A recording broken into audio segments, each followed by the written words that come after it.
Hello everyone. So today I am here to discuss the literary age in English literature history. The first one is Anglo-Saxon age and that is from 1450 to 1066.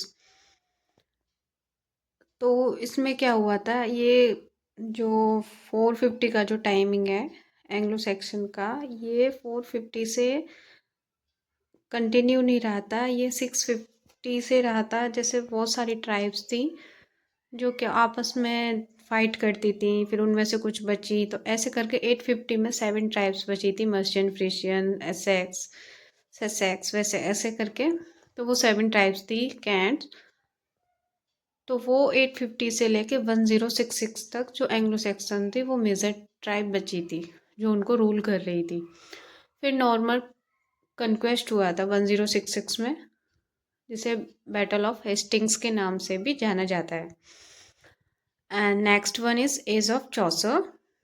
जो उनका birth timing है वो 1343 है और 1400 तक है, लेकिन approx में हम इसको 1340 से लेके 1400 तक काउंट करते हैं। फिर आया था इंग्लैंड में, प्लेग हुआ था और इसे ब्लैक डेथ क्यों बोला जाता है, क्योंकि ये जो भी इससे सफ़र हुए थे पीपल, उनकी जो बॉडी थी वो ब्लैक कलर में कन्वर्ट हो जाती थी, मतलब वो टर्न हो जाती थी। जैसे पीलिया होता है, उसमें पीली कलर में टर्न हो जाती है अपनी बॉडी जो, तो जैसे इसके अंदर ब्लैक कलर में टर्न होती थी, इसलिए इसको ब्लैक डेथ नाम दिया गया था। और ये कब हुआ था? 1347 में हुआ था। फिर आता है 100 ईयर्स वॉर, और फिर ये कब से था? 1337 टू 1453। और फिर 13 ईयर्स वॉर हुई थी 1453 से लेके 1485 तक। और ये किसके बीच में हुई थी? हाउस ऑफ यॉर्क और हाउस ऑफ लैंकेस्टर, क्योंकि इनके जो सिम्बॉल्स थे वो रेड रोज और वाइट रोज थे, इसलिए इनका ये नाम था। और फिर ये जो 1400 से लेके 1550 तक डार्क एज काउंट की जाती है। क्यों की जाती है? क्योंकि इसमें ये वॉर हुई थी और जो ये प्लेग हुआ था, इससे जो पॉपुलेशन थी वो बहुत इफ़ेक्ट हुई थी और उनकी जो इकोनॉमी थी वो भी डाउन हो रही थी। अगर मान लो जैसे किसी में भी अगर वॉर चल रही है कहीं पे भी कंट्री में भी, तो उससे क्या होगा, वहाँ का जो एनवायरनमेंट है वो बहुत ज़्यादा इफ़ेक्ट होगा और वहाँ की जो पॉपुलेशन है जो भी है वो भी डिक्रीज होगी। और वहाँ पे जो डिस्ट्रॉय होगा, जो भी आपस में वॉर चलेगी, तो उससे क्या होता है, उनकी जो जितनी भी जो ग्रोथ होती है ना वो कम हो जाती है। अभी कहीं पे भी कितनी छोटी सी वॉर भी होती है ना, उसमें भी बहुत सारा नुकसान होता है। तो ये तो 100 ईयर तक चली थी और उसके बाद फिर ये अलग से, और तो इस सब के कारण इसको मतलब डार्क एज में कंसिडर किया जाता है, किसको? 1400 से लेके 1550 तक। So next one is Elizabeth age, जो है 1558 से 1603 तक।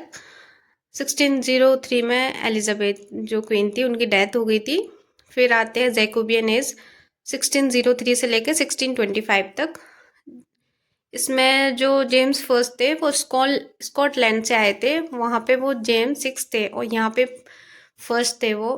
क्योंकि जो एलिजाबेथ थी क्वीन, उन्होंने शादी नहीं की थी, तो उनका कोई भी सन वगैरह नहीं था, तो इसलिए उनके जो रिलेशन में थे उनको बुलाया गया था वहाँ से।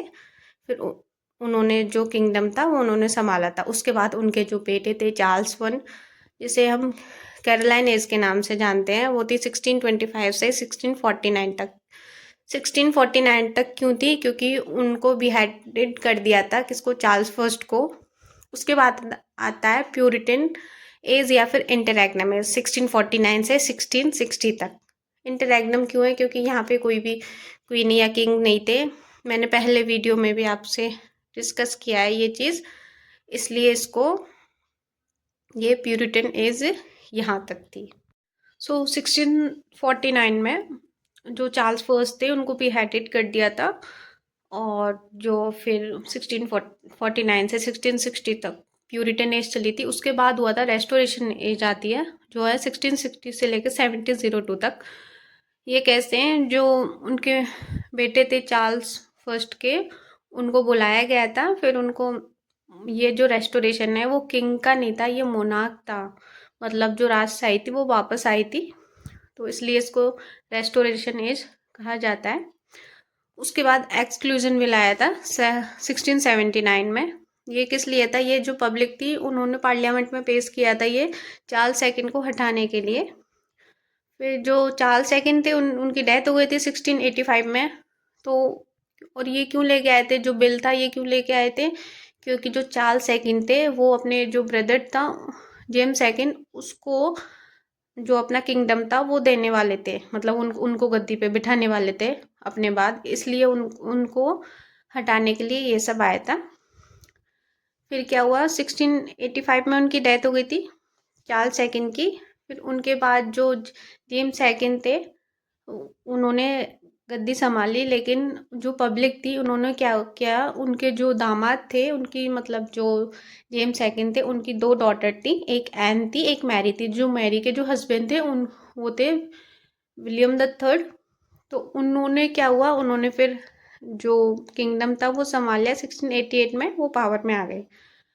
फिर ऑगस्टिन एज आती है जिसे हम न्यू क्लासिकल एज भी बोलते हैं, जो आती है 1702 से लेके 1745 तक। इसको न्यू क्लासिकल एज क्यों बोलते हैं? क्योंकि जो चार्ल्स सेकंड थे जो उनका जो पीरियड था उसमें जो लिटरेचर थी वो बहुत चीप लिखी गई थी। तो फिर यहाँ पे आके जो राइटर्स थे उन्होंने खुद की राइटिंग को सुधारने के लिए क्लासिकल को फॉलो किया था, क्लासिक जो थे उनको फॉलो किया था, इसलिए इसको न्यू क्लासिकल एज कहा जाता है। देन प्री रोमांटिक एज आती है जो कि है 1745 से 1798 तक।